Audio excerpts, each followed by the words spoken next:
La manipulation, sommes-nous manipulés et comment? Suite. Alors, comme je le disais, c'est très intéressant, je trouve, dans vos recherches sur Internet, voyez sur Google, quand vous posez une question, la manière dont Google vous répond et la manière dont il oriente, dont les propositions sur YouTube, par exemple, vous orientent. Alors, je vous donne un exemple. Au moment du 11 septembre, ou un peu après le 11 septembre, je voulais faire une recherche de vidéos sur les convertis musulmans au christianisme. Eh bien, à cette époque-là, après le 11 septembre, c'était vraiment curieux, mais tout m'orientait vers des convertis américains à l'islam. On voyait des super blondes d'Hollywood vous raconter comment elles étaient devenues musulmanes. Alors moi, j'hallucinais, quoi. J'ai trouvé ça vraiment incroyable. Donc l'islam dans tout ça, parce que c'est vrai que s'il y a bien... Donc je vous expliquais la fois dernière que la manière dont on nous manipule, c'est de nous empêcher de penser, de réfléchir. Et pour cela, ben, nous sommes bombardés d'informations visuelles et auditives par les écrans, tellement bombardés d'informations que notre cerveau n'arrive plus à suivre.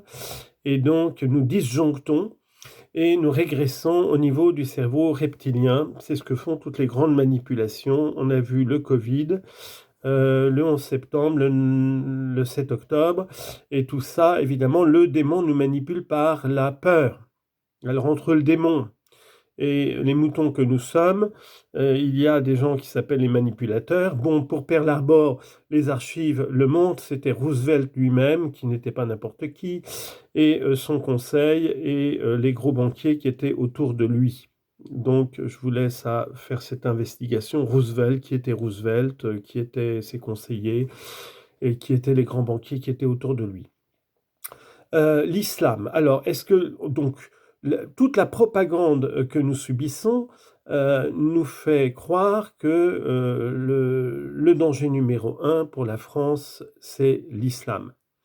Et c'est vrai que quand on voit les attentats que nous avons subis sur le sol national, le Bataclan et tous les autres, Mohamed Merah, alors j'ai analysé ça en détail, c'est absolument passionnant, absolument passionnant.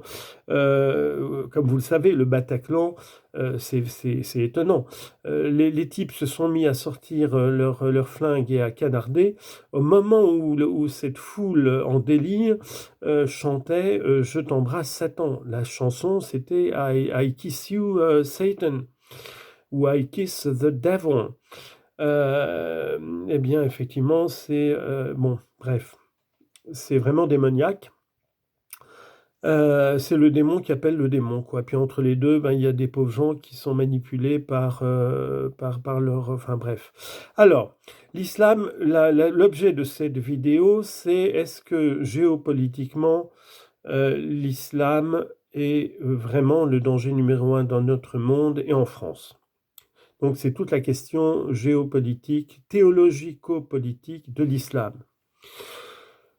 Alors, la question est, on va la simplifier au maximum, parce qu'elle est complexe, c'est sûr.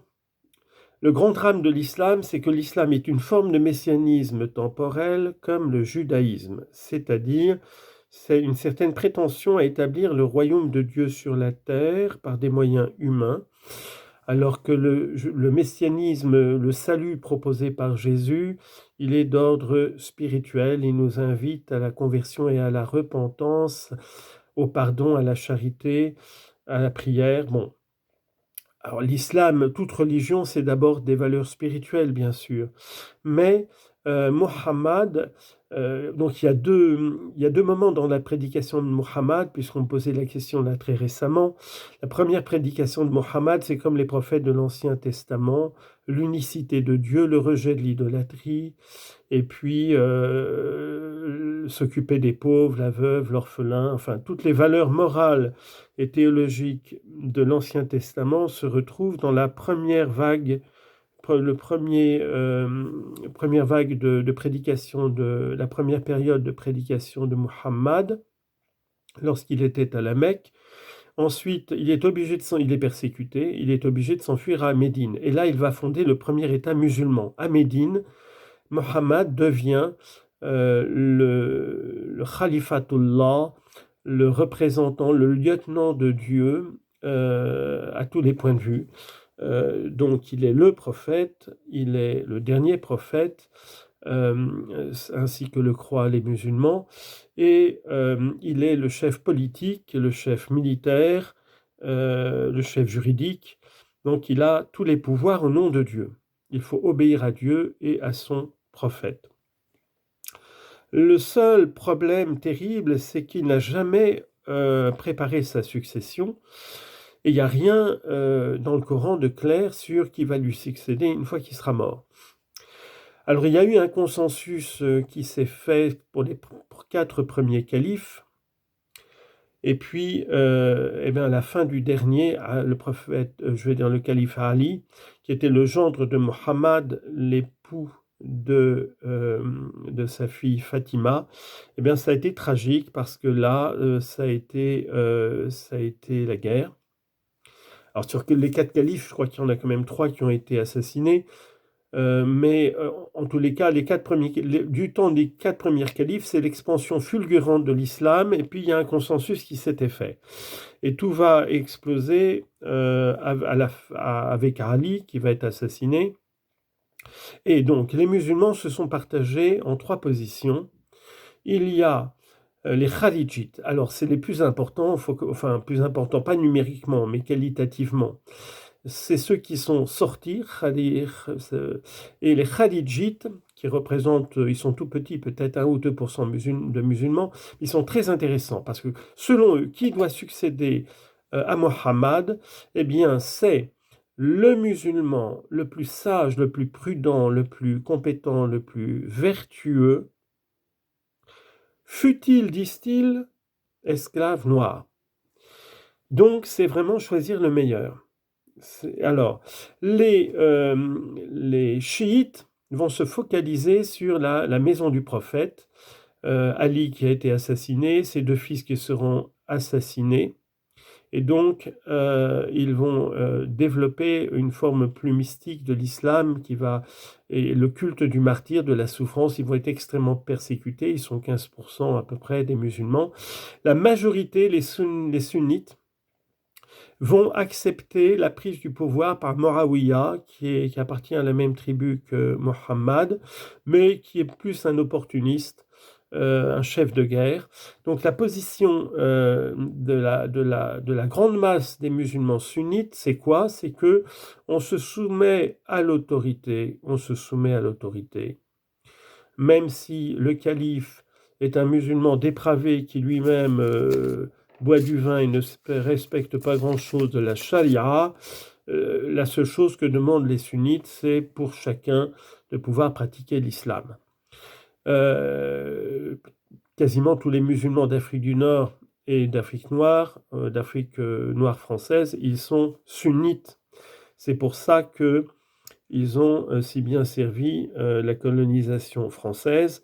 Donc ils se sont au début opposés par la guerre, mais vous voyez, c'est la conscience en islam, c'est que Dieu est le maître absolu de toutes choses. Et donc chez les sunnites, on se soumet au pouvoir qui s'impose militairement. Donc on fait le djihad contre les Français quand ils vous envahissent et vous colonisent. Mais si ça marche pas, c'est que Dieu a donné le pouvoir aux Français et on se soumet aux Français et on va se battre et mourir pour la France. C'est ce que les musulmans ont fait. Les Algériens ont fait ça. Vous voyez, 1830, conquête d'Alger. Et puis on a eu les Algériens et puis les Sénégalais et tous les autres. Tous ces musulmans qui se sont battus sur tous les champs de bataille de la France en premier, même avant même la colonisation. Pensez aux Mamelouks de Napoléon. Souvenez-vous quand vous étiez enfant, mais c'était même à l'école primaire. On nous faisait rêver sur Napoléon. Alors ces Mamelouks, ces esclaves musulmans noirs. Les gardes du corps de Napoléon qui dormaient à la porte de sa chambre, et donc on ne pouvait pas rentrer dans la chambre de Napoléon sans les réveiller, et c'était les Mamelouks qui étaient les défenseurs les plus fanatiques, les plus efficaces de l'empereur des Français. Que le Seigneur nous bénisse tous et nous éclaire. Amen.